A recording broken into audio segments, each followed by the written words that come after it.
Price lord. Hallelujah. ದೇವರ ನಾಮಕ್ಕೆ ಸ್ತೋತ್ರವಾಗಲಿ. ಪ್ರಾರ್ಥನೆ ಮಾಡಿಕೊಳ್ಳೋಣ. ಸರ್ವ ಸೃಷ್ಟಿಕರ್ತನ ತಂದೆಯ ದೇವರೇ, ಮಗನ ದೇವರೇ, ಪರಿಶುದ್ಧಾತ್ಮನೇ, ನಿಮ್ಮ ನಾಮಕ್ಕೆ ಸ್ತೋತ್ರ. ಈ ದಿವಸವು ಈ ಸಮಯವು ಕೂಡ ನಿಮ್ಮಿಂದ ನೇಮಕವಾದಂತಹ ದಿವಸ ಸಮಯವಾಗಿದೆ, ಅದಕ್ಕಾಗಿ ಸ್ತೋತ್ರ. ಈ ದಿವಸದ ಸಂದೇಶದ ಭಾಗವನ್ನು ಹೇರಳವಾಗಿ ಆಶೀರ್ವದಿಸಿರಿ. ನಿಮ್ಮ ಪವಿತ್ರ ಆತ್ಮರ ಮೂಲಕ ನಡೆಸುವುದಕ್ಕಾಗಿ ಸ್ತೋತ್ರ. ನಿಮ್ಮ ಪ್ರೀತಿ ಸಹಾಯಲ್ಲದೆ ಏನು ಮಾಡಲು ಸಾಧ್ಯವಿಲ್ಲ. ನಿಮ್ಮೆಲ್ಲ ಉಪಕಾರಗಳಿಗಾಗಿ ಕೃತಜ್ಞತಾ ವಂದನೆಗಳು. ಯೇಸುವಿನ ನಾಮದಲ್ಲಿ ಪ್ರಾರ್ಥಿಸಿದ್ದೇನೆ ನಮ್ಮ ತಂದೆಯ ಆಮೇನ್. ಇದನ್ನು ಕೇಳುತ್ತಿರುವ ನನ್ನ ಸಹೋದರ ಸಹೋದರಿಯರೇ, ನಿಮಗೂ ಕೂಡ ನನ್ನ ಹೃದಯಪೂರ್ವಕವಾದಂತಹ ನಮಸ್ಕಾರಗಳು.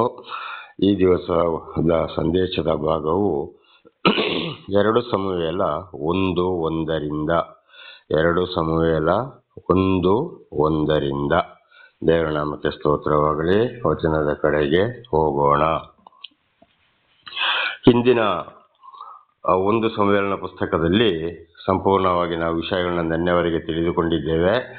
ಆಮೇಲೆ ಸೌಲನನ್ನು ಸಂಪೂರ್ಣವಾಗಿ ತಳ್ಳಿಬಿಟ್ಟು ಅಲ್ಲಿ ದಾವೀದನನ್ನ ದೇವರು ಏನ್ ಮಾಡಿದ್ದಾರೆ, ಮತ್ತೆ ಅರಸರನ್ನಾಗಿ ಯೆಹೂದ್ಯರಲ್ಲಿ ದಾವೀದನು ಮತ್ತು ಅಷ್ಟೋಷೆತನು ಅಂತ ಎಂಬ ಇಬ್ಬರನ್ನ ದೇವರು ಅರಸನನ್ನಾಗಿ ಮಾಡಿದ್ರು. ದೇವರ ನಾಮಕ್ಕೆ ಸ್ತೋತ್ರವಾಗಲಿ. ಸೌಲನನ್ನ ತಳ್ಳಿಬಿಟ್ರು. ಅವನು ದೇವರ ಮಾತಿಗೆ ಬೆಲೆ ಕೊಡದ ಕಾರಣ ಅರಸುತನದಿಂದ ತಳ್ಳಿಬಿಟ್ರು. ಹಾಗೆ ಇದನ್ನು ಹಿಂದೆ ಕೂಡ ನಾವು ತಿಳ್ಕೊಂಡಿದ್ದೇವೆ. ನಮ್ಮ ಜೀವಿತದಲ್ಲಿ ಕೂಡ ನಾವು ದೇವರು ನಮ್ಮನ್ನು ಆರಿಸಿಕೊಂಡಾಗ ದೇವರ ಮಾತನ್ನು ಕೇಳದಿದ್ರೆ ನಮ್ಮನ್ನು ಕೂಡ ದೇವರು ಎಲ್ಲಾ ವಿಷಯಗಳಲ್ಲಿ ತಳ್ಳಿಬಿಡ್ತಾರೆ ಅಂತ ಇದರ ಅರ್ಥವಾಗಿದೆ. ದೇವರ ನಾಮಕ್ಕೆ ಸ್ತೋತ್ರವಾಗಲಿ. ಈಗ 2 ಸಮುವೇಲ 1:1 ತಿಳಿದುಕೊಳ್ಳೋಣ. ಸೌಲನು ಸತ್ತ ನಂತರ ಸಂಭವಿಸಿದ್ದು, ದಾವೀದನು ಅಮಲೇಕರನ್ನು ಹೊಡೆದು ಬಂದು ಚಿಕ್ಲಿಗಿನಲ್ಲಿ 2 ದಿವಸ ಇದ್ದನು. ದೇವರ ನಾಮಕ್ಕೆ ಸ್ತೋತ್ರವಾಗಲಿ. ಸೌಲ ಸತ್ತು ಹೋದ. ಆಮೇಲೆ ದಾವೀದನು ಏನ್ ಮಾಡ್ದ, ಅದೇ ಸೌಲನಿಗೂ ಮತ್ತು ಇಸ್ರಾಯೇಲರಿಗೂ ತೊಂದರೆ ಕೊಡ್ತಾ ಇದ್ದಂತ ಫಿಲಿಷ್ಟಿಯರನ್ನು ಅಮಲೇಕರನ್ನು ಅವರನ್ನು ಹೊಡೆದು ಬಂದು 2 ದಿವಸ ಅದೇ ಊರಲ್ಲಿ ವಾಸವಿದ್ದ. ನೋಡಿ, ಇಲ್ಲಿ ಒಂದು ವಿಷಯ ಏನಪ್ಪಾ ಅಂದ್ರೆ, ಹಿಂದೆ ಸೌಲನು ಮತ್ತು ಇಸ್ರಾಯೇಲರು ಅರ್ಧ ಭಾಗವಾಗಿ ದಾವೀದನ ಪರವಾಗಿ ಸ್ವಲ್ಪ ಜನ, ಸೌಲನ ಕಡೆಗೆ ಬಹಳ ಕಡೆಗೆ ಜನ ಇದ್ರು. ದಾವೀದನಿಗೆ ಬೇಕಾದ ಹಿಂಸೆಯನ್ನು ಕೊಟ್ಟರು ಅವನ ಜನಗಳಿಗೂ. ಆದರೂ ಸೌಲ ಸತ್ತ ನಂತರ ಏನಾಯ್ತು, ಆದರೂ ಇಸ್ರಾಯೇಲರ ಪರವಾಗಿ ನಿಂತು ಸೌಲನಿಗೆ ವಿರುದ್ಧವಾಗಿ ಬಂದಂತ ಅಮಾಲೇಕರನ್ನು ಅಂದರೆ ಫಿಲಿಷ್ಟಿಯರನ್ನ ಈ ದಾವೀದನು ಯುದ್ಧದಲ್ಲಿ ಹತ ಮಾಡಿದ. ಅಂದ್ರೆ ನಮ್ಮ ಜನಗಳಿಗೆ ನೀವೆಲ್ವ ತೊಂದರೆ ಕೊಟ್ಟಿದ್ದು ಎಂಬುದಾಗಿ ಸ್ವಂತ ಮಾವನೇ ಸೌಲನಾಗಿದ್ದ, ಅದನ್ನು ತಿಳಿದುಕೊಂಡಿದ್ದೇವೆ, ದಾವೀದನ ಮಾವ. ಆದರೂ ಅವರು ಸತ್ತ ನಂತರ ಅವನು ಏನ್ ಮಾಡ್ದ, ಅದನ್ನ ಹಗೆತನವನ್ನ ಪೂರೈಸಿದ. ಹಾಗೆ ಇವತ್ತು ನಮ್ಮವರಲ್ಲಿ ಯಾರಾದರೂ ಒಂದ್ಸಲ ನಮಗೆ ವಿರುದ್ಧವಾದರೂ ಕೂಡ ಅವರ ಕಾಲವಾದ ನಂತರ ಕಡೆಗೆ ಅಲ್ಲಿ ಹಿರಿತಲೆಯವರು ಅಥವಾ ಯಾರಾದರೂ ಅಧಿಪತಿಗಳು ಈ ರೀತಿ ಮರಣ ಹೊಂದಿದ ಮೇಲೆ ಬೇರೆಯವರ ಮೇಲೆ ಹಾಗೆ ತೀರಿಸಲಿಕ್ಕೆ ಹೋಗಬಾರ್ದು. ಏನೋ ಒಂದು ಸಮಯದಲ್ಲಿ ಹಾಗೆ ಆಯ್ತು ಹೋಯ್ತು ಅಂತೇಳಿ ಮತ್ತೆ ನಾವು ಅವರನ್ನ ಏನ್ ಮಾಡಬೇಕು, ಅವರ ಪರವಾಗಿ ಅವರಿಗೆ ನಾವು ಸಹಾಯ ಮಾಡಲೇಬೇಕಾಗಿದೆ. ಇದೇ ಕೆಲಸ ದಾವೀದನ ಮುಖಾಂತರ ಸೌಲನಿಗೆ ದೇವರು ಮಾಡಿಸಿದ್ದು. ಹಾಗೆತನ ಯಾವಾಗಲೂ ಕಟ್ಟಿಕೊಳ್ಬಾರ್ದು. ಮೊದಲು ಹಾಗೆದ್ರು, ಮೊದಲು ಹೀಗೆದ್ರು, ಹಾಗೆ ಹೇಳಿದ್ರು, ಹೀಗೆ ಹೇಳಿದ್ರು, ಹಾಗೆ ಮಾಡಿದ್ರು, ಹೀಗೆ ಮಾಡಿದ್ರು ಅಂತ ಹೇಳುವಂಥದ್ದನ್ನ ಬಿಟ್ಟು ಬಿಡಬೇಕು. ಆದ್ರೆ ಎಲ್ಲವರಲ್ಲೆಲ್ಲ ಇದು ನಮ್ಮವರಲ್ಲಿ ದೇವರು ಆದುಕೊಂಡಂತ ನಮ್ಮವರಲ್ಲಿ ಅವರು ಮತ್ತು ಸಂಪೂರ್ಣವಾಗಿ ಹತರಾದಾಗ ಅವರು ಕೂಡ ಬಗ್ಗಿ ಬರುವಂತ ಸಮಯವನ್ನು ನೋಡಿಕೊಂಡು. ದೇವರ ನಾಮಕ್ಕೆ ಸ್ತೋತ್ರ. 2ನೇ ವಚನ. ಮಾರನೇ ದಿನ ಸೌಲನ ಪಾಳ್ಯದಿಂದ ಒಬ್ಬ ಮನುಷ್ಯನು ದಾವೀದನ ಬಳಿಗೆ ಬಂದು ನೆಲದ ಮಟ್ಟಿಗೆ ಬಾಗಿ ನಮಸ್ಕರಿಸಿದನು. ನೋಡಿ ಏನಾಯ್ತಲ್ಲಿ, ಸೌಲನ ಕಡೆಗಾಗಿದ್ದವನು ದಾವೀದನು ಅವರ ಪರವಾಗಿ ಯುದ್ಧ ಮಾಡಿ ಅವರನ್ನ ಜಯಿಸಿದ ಮೇಲೆ, ರಕ್ಷಣೆ ಮಾಡಿದ ಮೇಲೆ ಸೌಲನ ಪರವಾಗಿದ್ದವನು ಬಂದು ದಾವೀದನಿಗೆ ತಲೆಬಾಗಿ ನಮಸ್ಕಾರ, ಅಂದ್ರೆ ಇಲ್ಲಿವರೆಗೆ ನಾವು ಮಾಡಿದ್ದು ತಪ್ಪಾಗಿದೆಪ್ಪ, ಸೌಲನ ಪರವಾಗಿ ನಿಂತಿದ್ದು ನೀನೇ ನಮ್ಮನ್ನು ರಕ್ಷಿಸಿದ್ದು ಅಂತ ಹೇಳುವಂತ ನಮಸ್ಕಾರ ಮಾಡಿದ. ಹಾಗೆ ಇವತ್ತು ನಾವು ಒಂದು ವೇಳೆ ಯಾರಿಗಾದ್ರೂ ವಿರೋಧವಾಗಿದ್ರೆ, ದೇವರು ಆದುಕೊಂಡವರಲ್ಲಿ ಅವರಿಂದ ನಮಗೆ ಸಹಾಯ ಸಿಕ್ಕಿದಾಗ, ದೇವರು ಸಹಾಯ ಕೊಡಿಸಿದಾಗ, ಯಾರ ಮುಖಾಂತರ ದೇವರು ಸಹಾಯ ಕೊಡಿಸಿದ್ರು ಆಗ ದೇವರಿಗೂ ಒಂದು ಸ್ತೋತ್ರವನ್ನ ಸಲ್ಲಿಸಬೇಕು. ಯಾರು ಸಹಾಯ ಮಾಡಿದ್ರು, ಯಾರ ಮುಖಾಂತರ ದೇವರು ಮಾಡಿಸಿದ್ರು ಅವರಿಗೆ ಕೂಡ ನಾವು ಒಂದು ಧನ್ಯವಾದ, ಕೃತಜ್ಞತೆಗಳನ್ನ ಸಲ್ಲಿಸಬೇಕು. ಮುಂದೆ ಅದಕ್ಕೆ ಸರಿಯಾಗಿ ನಡ್ಕೊಳ್ಬೇಕು ಅಂತ ಇದರ ಅರ್ಥವಾಗಿದೆ. ಅವನು ವಸ್ತ್ರಗಳನ್ನು ಹರಿದುಕೊಂಡು ತಲೆ ಮೇಲೆ ಮಣ್ಣು ಹಾಕಿಕೊಂಡಿದ್ದನು. ನೋಡಿ, ಒಂದು ನಮಸ್ಕಾರ ಮಾಡಿದವನು ಏನ್ ಮಾಡಿದ, ತಲೆಯ ಮೇಲೆ ಮಣ್ಣು ಹಾಕಿ ವಸ್ತ್ರವನ್ನು ಹರಿದುಕೊಂಡು ಅಂದರೆ ಅವನು ಏರಿದ ಸಂಪೂರ್ಣ ಶರಣವಾದ, ಅಯ್ಯೋ ನಾನು ಪಾಪಿ ತಪ್ಪು ಮಾಡಿದ್ನಲ್ಲ ಅಂತ ಹೇಳುವಂಥದ್ದು ಪಶ್ಚಾತ್ತಾಪ ಪಟ್ಟ. ಹಾಗೆ ಇವತ್ತು ಅಂದರೆ ಅವನು ಹಾಗೆ ಮಾಡಿದ್ದ, ಆದರೆ ನಾವು ಏನು ಮಾಡಬೇಕು, ಸಂಪೂರ್ಣವಾಗಿ ಮತ್ತೆ ತಿಳ್ಕೊಂಡು, ಈಗ ಹಿಂದೆ ತಿಳ್ಕೊಂಡ ಹಾಗೆ ದೇವರಿಗೊಂದು ಸ್ತೋತ್ರ, ದೇವರು ಯಾರ ಮುಖಾಂತರ ಉಪಕಾರವನ್ನು ಮಾಡಿಸಿದ್ರು ಅವರಲ್ಲಿ ಕೂಡ ನಾವು ಕ್ಷಮೆಯನ್ನ ಯಾಚಿಸಬೇಕು ಅಂತ ಇದರ ಅರ್ಥವಾಗಿದೆ. 3ನೇ ವಚನ, ದಾವೀದನು ಅವನನ್ನು ನೀನು ಎಲ್ಲಿಂದ ಬಂದಿ ಎಂದು ಕೇಳಲು ಅವನು ನಾನು ಇಸ್ರಾಯೇಲರ ಪಾಳೆಯದಿಂದ ತಪ್ಪಿಸಿಕೊಂಡು ಬಂದೆನು ಎಂದು ಉತ್ತರ ಕೊಟ್ಟನು. ನೋಡಿ, ದಾವೀದನಿಗೆ ಅವನು ಯಾರು ಅಂತೇಳಿ ಗೊತ್ತಿಲ್ಲ. ಅಂದರೆ ಬಹಳ ಜನ ಇದ್ರು, ಈ ಒಂದು ಸುಮಾರು ಬಹಳ ಜನ ಇರುವಾಗ ಅದರಲ್ಲಿ ಯಾರು ಏನು ಯಾವ ಕಡೆ ಅಂತ ಗೊತ್ತಾಗೋದಿಲ್ಲ. ಆದರೆ ಅವನು ಬಂದು ತಲೆಬಾಗಿ ನಮಸ್ಕಾರ ಮಾಡಿದರೆ ದಾವೀದ ಕೇಳ್ತಾನೆ, ನೀನು ಎಲ್ಲಿಂದ ಯಾರು ಬಂದೆ? ನಾ ಇಸ್ರಾಯೇಲರಿಂದ ತಪ್ಪಿಸಿಕೊಂಡು ಬಂದವನು ಅಂತ ಹೇಳ್ತಾರೆ. ಆಗ ಏನಾಯ್ತಲ್ಲಿ ಅವನಿಗೆ ಅರ್ಥವಾಯಿತು ದಾವೀದನ ವಿಚಾರ. ಹಾಗೆ ಬೇರೆಯವರಲ್ಲಿ ಬರಲಿಲ್ಲ ಅಂತ ಹೇಳುವಂಥ ಒಂದು ಸೂಚನೆಯನ್ನು ಸೂಚಿಸ್ತದೆ. ಅವನು ಬಂದು ದಾವೀದನಿಗೆ ಶರಣಾದ. ಹಾಗೆ ಇವತ್ತು ನಮ್ಮ ಮನಸ್ಸು ಕೂಡ ಆ ರೀತಿ ಹೇಳಿದ ಮೇಲೆ ನಾವು ಕೂಡ ಹಾಗೆ ಶರಣಾಗಲೇಬೇಕು. 4, ಆಗ ದಾವೀದನು ದಯವಿಟ್ಟು ಕಾರ್ಯವೇನಾಯಿತೆಂದು ತಿಳಿಸು ಅನ್ನಲು ಆ ಮನುಷ್ಯನು, ಇಸ್ರಾಯೇಲರು ರಣರಂಗದಿಂದ ಓಡಿ ಹೋದರು, ಅನೇಕರು ಮಡಿದರು, ಸೌಲನು ಅವನ ಮಗನಾದ ಯೋನಾಥಾನನು ಮೃತ್ಯು ಹೊಂದಿದರು ಎಂದು ತಿಳಿಸಿದನು. ಆಗ ಯಾಕೆ ನೀವು ಬಂದೆ ಅಂತ ಕೇಳುವಾಗ, ಇಸ್ರಾಯೇಲರು ರಣರಂಗದ ಅಮೇಲೇಕರು ಸಂಪೂರ್ಣವಾಗಿ ಅವರನ್ನು ಹೊಡೆದ್ರು, ಸದೆ ಬಡಿದು ಅವರು ಓಡಿದ್ರು. ಮತ್ತು ಯೋನಾಥಾನನು ಕೂಡ ಏನಾದಲ್ಲಿ ಸತ್ತು ಹೋದ, ಅಂದರೆ ದಾವೀದನ ಮಗನು ಕೂಡ ಅಲ್ಲಿ ಸತ್ತು ಹೋದ ಅಂತೇಳಿ ಓಡಿ ಬಂದ ಮನುಷ್ಯನು ಸೌಲನ ಕಡೆಯವನು ದಾವೀದನಿಗೆ ವಿಷಯವನ್ನು ತಿಳಿಸಿದ. 5, ದಾವೀದನು ವರ್ತಮಾನ ತಂದ ಪ್ರಾಯಸ್ಥನಿಗೂ ಸೌಲನು ಅವನ ಮಗನಾದ ಯೋನಾಥಾನನು ಸತ್ತಿರುವುದು ನಿನಗೆ ಹೇಗೆ ಗೊತ್ತಾಯಿತೆಂದು ಪ್ರಶ್ನಿಸಲು ಅವನು, ನೋಡಿ ದಾವೀದಲ್ಲಿ ಪ್ರಶ್ನೆ ಮಾಡ್ತಾ ಇದ್ದಾನೆ, ಅವರು ಸತ್ತೋಗಿದ್ದು ಸೌಲನ ಮಗನು ಹೇಗೆ ಸತ್ತೋಗಿದ್ದು ಸತ್ತೋಗಿದ್ದು ಹೇಗೆ ಅಂತ, ನಿನಗೆ ಸತ್ತೋಗಿದ್ದು ಗೊತ್ತಾಗಿದ್ದು ಹೇಗೆ ಅಂತ ಹೇಳಿದ ಮಾತನ್ನ ತಕ್ಷಣ ದಾವೀದ ಒಪ್ಪಲಿಲ್ಲ. ಇದು ಇವತ್ತು ನಮ್ಮ ಜೀವಿತಕ್ಕೆ ಕೂಡ ಒಬ್ಬರೊಂದು ಹೇಳಿದ ಮಾತನ್ನ ತಕ್ಷಣ ನಾವು ಒಪ್ಪಕ್ಕೆ ಹೋಗಬಾರದು. ದಾವೀದ ಅವನಿಗೆ ಪ್ರಶ್ನೆ ಮಾಡಿದ, ಯಾರಿಗೆ? ಆ ಇಸ್ರಾಯೇಲರಲ್ಲಿ ತಪ್ಪಿಸಿಕೊಂಡು ಅವರು ಸತ್ತು ಹೋಗಿದ್ದನ್ನ, ರಣರಂಗದಿಂದ ಓಡಿ ಹೋಗಿದ್ದನ್ನ ತಿಳಿಸ್ಲಿಕ್ಕೆ. ಹಾಗೆ ಇವತ್ತು ನಾವು ಕೂಡ ಅನೇಕ ರೀತಿಯಲ್ಲಿ ಒಬ್ಬ ವಿಷಯವನ್ನು ನಮಗೆ ಯಾರಾದ್ರು ಮುಟ್ಟಿಸಿದ್ರೆ, ನಮಗಾಗಿ ಮುಟ್ಸಕ್ಕೆ ಬಂದರೆ, ಒಂದು ವಿಷಯವನ್ನು ವಿಶೇಷವಾಗಿ ತಿಳಿಸಿದರೆ ಅದನ್ನ ನಾವು ಬಹಳ ವಿಚಾರಣೆ ಮಾಡಿ ತಿಳಿದುಕೊಳ್ಬೇಕಾಗಿದೆ. ಒಂದೇ ಸಲಕ್ಕೆ ಒಪ್ಪಬಾರದು ಅಂತ ಅದರ ಅರ್ಥ. 6, ಪ್ರಶ್ನಿಸಲು ಅವನು, ನಾನು ಅಕಸ್ಮಾತ್ತಾಗಿ ಗಿಲ್ಬೋವ ಪರ್ವತದ ಪ್ರದೇಶಕ್ಕೆ ಬಂದಾಗ ಸೌಲನು ತನ್ನ ಬರ್ಜಿಯನ್ನೂರಿಕೊಂಡು ನಿಂತಿರುವುದನ್ನು, ರಥಿಕರು ರಾಹುತರು ಅವನನ್ನು ಹಿಂದಟ್ಟಿ ಬರುತ್ತಿರುವುದನ್ನು ಕಂಡೆನು ಅಂತ ಹೇಳ್ತಾ ಇದ್ದಾನೆ. ಜನಕ್ಕೆ ಸ್ತೋತ್ರ. ನಾನೊಂದು ಕಡೆ ಸ್ಥಳದಲ್ಲಿ ನಿಂತಿದ್ದೆ, ಆಗ ಬರ್ಜಿಯನ್ನು ಊರಿಕೊಂಡು ಅವನ ಕಡೆಯವರೆಲ್ಲರೂ ಬರ್ತಾ ಇದ್ರು ಅಲ್ಲಿಂದ. ಆದ್ರೆ ನಾನು ಬಂದು ಹೇಳಿದೆ, ಇದೇ ಸೋತು ಹೋಗಿದ್ದು ಅಂತ ಉತ್ತರ ಕೊಟ್ಟು ಅಲ್ಲಿಂದ ತಪ್ಪಿಸಿಕೊಂಡು ಇಸ್ರಾಯೇಲರಲ್ಲಿ ತಪ್ಪಿಸಿಕೊಂಡು ಬಂದವನು. 7, ಅವನು ತಿರುಗಿಕೊಂಡು ನನ್ನನ್ನು ಕಂಡು ಕರೆದನು ಅಂತ ಹೇಳ್ತಾನೆ. ಮತ್ತೆ ಅವನು ತಿರುಗಿಕೊಂಡು ಏನ್ ಮಾಡ್ದ? ನನ್ನ ಕರೆದ. ಯಾರೋ? ಈ ಯೋನಾಥಾನ ಇರಬಹುದು. ನಾನು ಈಗೋ ಬಂದೇನೆಂದು ಹೇಳಿ ಹೋದಾಗ ನಾವು ನೀನ್ಯಾರು ಎಂದು ಕೇಳಿದಕ್ಕೆ ಅಮಲೇಕನೆಂದು ಉತ್ತರ ಕೊಟ್ಟೆನು. ದೇವರ ನಾಮಕ್ಕೆ ಸ್ತೋತ್ರವಾಗಲಿ. ಹಾಲೆಲೂಯ. ಕೇಳಿದಾಗ ಯಾರಪ್ಪ ನೀನು ಅಂತ ಕೇಳಿದಾಗ ನಾನು ಅಮಲೇಕ ಅಂತ. ಯಾಕೆ? ಇಸ್ರಾಯೇಲರಿಂದ ತಪ್ಪಿಸಿ ಹೋದ್ರು ಅಂತ ಹೇಳಿದ್ರೆ ಅವರಿಗೆ ಏನಾಗ್ತದೆ, ಅಲ್ಲಿ ಬೇಜಾರಾಗ್ತದೆ ಅಂತ ಹೇಳೋದಕ್ಕೆ ಇವನಲ್ಲಿ ಸುಳ್ಳು ಹೇಳಿದ. ನಾನು ಅಮಲೇಕರು ಅಂತಂದ್ರೆ ಅಮಲೇಕರು ಇವರನ್ನು ಬೆರೆಸ್ತಾ ಇದ್ದಾರಲ್ಲ, ಅದಕ್ಕೆ ಅಂದ್ರೆ ಇವರು ಸುಮ್ಮನೆ ಇರಲಿ ಅಂತ ಇದರ ಅರ್ಥವಾಗಿರ್ಬೋದು. ಅವನೇನ್ ಮಾಡೋದಲ್ಲಿ ರಕ್ಷಣೆ ಒಂದು ಅವರ ರಕ್ಷಿಸಿಕೊಳ್ಳುವುದಕ್ಕೋಸ್ಕರ. 9, ಆಗ ಅವರು, ನನಗೆ ನೀನು ಕೃಪೆ ಮಾಡಿ ಹತ್ತಿರ ಬಂದು ನನ್ನನ್ನು ಕೊಂದು ಹಾಕು, ಯಾಕೆಂದರೆ ನನ್ನಲ್ಲಿ ಜೀವವು ಇನ್ನೂ ಪೂರ್ಣವಾಗಿರುವುದರಿಂದ ನನಗೆ ಸಂಕಟ ಹಿಡಿದಿದೆ ಎಂದು ಹೇಳಿದನು. ದೇವರ ನಾಮಕ್ಕೆ ಸ್ತೋತ್ರ. ನೋಡಿ, ಆಗಲ್ಲಿ ಏನ್ ಹೇಳ್ತಾರೆ, ಸೌಲ ಬಂದು ನಾನು ಪೂರ್ಣವಾಗಿ ನನ್ನನ್ನು ನೀನು ಕೊಂದು ಹಾಕಪ್ಪ, ನನಗೆ ಇನ್ನೂ ಜೀವ ಪರಿಪೂರ್ಣವಿದೆ, ನನಗೆ ಸಂಕಟವಾಗಿದೆ. ಯಾಕಂದ್ರೆ ಅಮಲೇಕರು ಇಸ್ರಾಯೇಲನ್ನು ಓಡಿಸ್ತಾ ಇದ್ದಾರೆ, ಕೊಂದು ಹಾಕ್ತಾ ಇದ್ದಾರೆ, ಅದಕ್ಕೆ ಇನ್ನು ಹಿಂಸೆ ಕೊಡಬೇಡ, ಒಂದೇ ಸಲ ನನ್ನ ಕೊಂದು ಹಾಕು ಅಂತೇಳಿ ಹೇಳಿದ. ಯಾರಂದ್ರೆ ಈ ತಪ್ಪಿಸಿಕೊಂಡು ದಾವೀದನ ಬಳಿಗೆ ಬಂದ ಇಸ್ರಾಯೇಲರ ಮುಖಾಂತರ. ಹಾಗೆ ಇವತ್ತು ಅನೇಕರಿಗೆ ಏನಾಗಿದೆ ಅಂದ್ರೆ, ಅವರವರು ಮಾಡಿದ ತಪ್ಪುಗಳಿಗೆ ಯೌವನ ಪ್ರಾಯದಲ್ಲಿ ನಾನಾ ಥರದ ಶಿಕ್ಷೆಗಳು ಬರ್ತವೆ. ಹಾಗೆ ಬರುವಾಗ, ಅಯ್ಯೋ ನನಗೆ ಯಾಕಪ್ಪ ಈ ಕಷ್ಟ, ನಾನು ಒಂದೇ ಸಲ ಸತ್ತು ಹೋಗಿದರೆ ಸಾಕಾಗಿತ್ತು ಅಂತ ಆಸ್ಪತ್ರೆಯಲ್ಲಿ ನರಳಾಡ್ತಾರೆ, ಮನೆಯಲ್ಲಿ ನರಳಾಡ್ತಾರೆ. ನಾನಾ ಥರದ ಕಷ್ಟ, ಸಂಕಟ, ದುಃಖಗಳಿಂದ ಯೌವನಸ್ಥರು ಪ್ರಾಯಸ್ಥರು ಕೂಡ ಕಾರಣ ದೇವರು ದರ್ಶನ ಕೊಟ್ಟ ಮೇಲೆ ಕೊಡದವರಿಗಂತೂ ದೇವ್ರನ್ನ ಗೊತ್ತೇ ಇಲ್ಲ, ಅವರಿಗೂ ಕೂಡ ಶಿಕ್ಷೆ ಇದೆ, ನಡೀತಲೇ ಇದೆ. ವಿಶೇಷವಾಗಿ ದೇವರಿಂದ ಆದುಕೊಂಡು ಗ್ರಂಥಗಳನ್ನ ಓದಿದ ನಮಗೆ ಗೊತ್ತಾಗ್ತದೆ ಇದು ಸಂಪೂರ್ಣವಾಗಿ. ಅದರಲ್ಲಿ ವಿಶೇಷವಾಗಿ ಬೈಬಲನ್ನು ಸಂಪೂರ್ಣ ಓದಿ ಅರ್ಥ ಮಾಡಿಕೊಳ್ಳಲು ದೇವರು ವಿಶೇಷವಾದ ಜ್ಞಾನವನ್ನು ಯಾರಿಗೆ ಕೊಟ್ಟಿದ್ದಾರೋ ಅವರಿಗೆ ಎಲ್ಲ ವಿಷಯದ ಅರ್ಥ, ಈ ವಾಕ್ಯದ ವಿಷಯಗಳ ಅರ್ಥವಾಗ್ತದೆ. ಹಾಗೆ ಇವತ್ತು ನಮ್ಮಲ್ಲಿ ಕೂಡ ಇವತ್ತು ನಾವು ದೇವರಿಂದ ಆದುಕೊಂಡವರು ಅಂತ ಹೇಳಿ ಪ್ರಯೋಜನ ಇಲ್ಲ. ಅದು ಕೂಡ ಬರುವಂತಹ ಕಷ್ಟ ಸಂಕಟಗಳು ಸರಿಯಾದ ಜ್ಞಾನ ಯಾರಿಗೆ ದೇವರಿಂದ ಇದೆಯೋ ಅವರು ಇದನ್ನು ತಿಳಿದುಕೊಳ್ಳುತ್ತಾರೆ.